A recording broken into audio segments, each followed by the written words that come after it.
My legal name is Marcus Arana. Most people call me Tio, which is Spanish for uncle.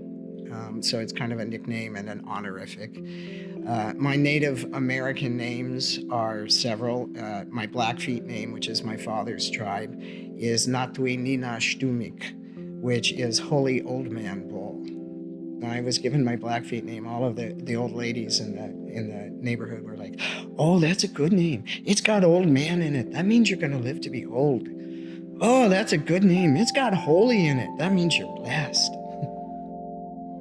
So what does somebody do with their gender identity when they're hiding it? Does it ever go away? Does it disappear? It wasn't until 37 that I finally came to grips with being transgender, that I even learned the word transgender. And it was at a staff meeting at Community United Against Violence, an organization in San Francisco. And one of the staff people says, "We keep talking about transgender people and offering services to transgender people, but we don't have any transgender staff members, and that's a problem."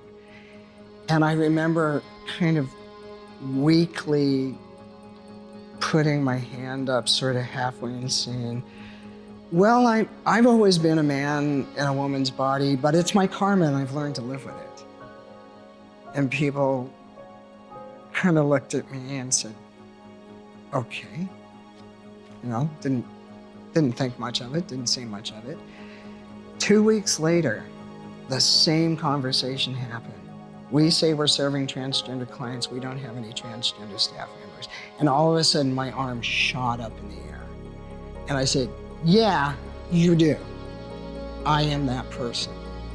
And it was like squeezing a tube of toothpaste, where you squeeze it and all this stuff comes out and you can't cram it back in. You can't unring the bell. You can't suddenly unsay the thought. In 2004, I went to do a transgender education training for a group called the Bay Area American Indian Two-Spirits. And I met Two-Spirit people. Two-Spirit people are indigenous people who don't fit inside the heteronormative boxes of male and female. That's the best way to describe us. We're outside the box. And so I trained this group, and after the training, I said in passing, "Oh, incidentally, I have Blackfeet heritage." And they got very excited, and they said, "Oh, you need to come to the meetings and come hang out with us and, be a part of this." And I said, "Well, I don't know anything about my people. I know nothing about my traditions. I'm a person of mixed heritage." And my friend Christopher looked at me and he said, "Oh, so that's the excuse you're using for ignoring your ancestors?" And I thought, oh, wow, he is right.